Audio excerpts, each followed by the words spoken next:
কাজে বা বেড়াতে এদেশ থেকে ওদেশ অনেকেরই উড়ে বেড়াতে হয়। কেমন হয় যদি এয়ারপোর্ট লাউঞ্জগুলোতে ফ্রিতে খেয়ে নেওয়া যায়, সাথে যদি সুযোগ থাকে গোসল শেষে খানিকক্ষণ জিরিয়ে নেয়ার। পৃথিবীর প্রায় সব এয়ারপোর্টে খাবারের দাম কপালে ঘাম ওঠানোর মতোই। তবে যদি থাকে প্রায়োরিটি পাস, তাহলে খুব সহজেই মিলবে দারুণ কিছু অফার, তাও আবার ফ্রিতে। প্রায়োরিটি পাস এবং লাউঞ্জ কি সারা বিশ্বব্যাপী ব্যবহার করা হয়। পাশাপাশি চীনের ড্রাগন পাস এবং ভারতের ড্রিম ফোক্সও বেশ জনপ্রিয় ট্রাভেলারদের মধ্যে। অনেক সময় ফ্লাইট ডিলে হয় এবং ট্রানজিট টাইমও থাকে অনেক বেশি। এয়ারপোর্টে বসে না থেকে এই সময়ে প্রায়োরিটি পাস ব্যবহার করে অ্যাক্সেস করতে পারবেন লাউঞ্জ, যেখানে গোসলের পর বিভিন্ন স্বাদের নাম করা সব কুইজিন টেস্ট করে সেরে নেওয়া যাবে নামাজও। ঘুমিয়ে নেওয়ার সুবিধাও পাওয়া যায় কিছু লাউঞ্জে।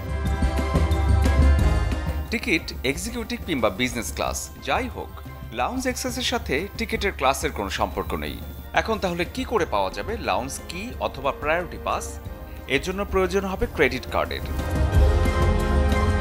ব্যাংক ভেদে নানা রকম সুবিধার সাথে যুক্ত একটি সুবিধা হচ্ছে প্রায়োরিটি পাস। এর জন্য আলাদা করে একটি কার্ড দেয় ব্যাংক।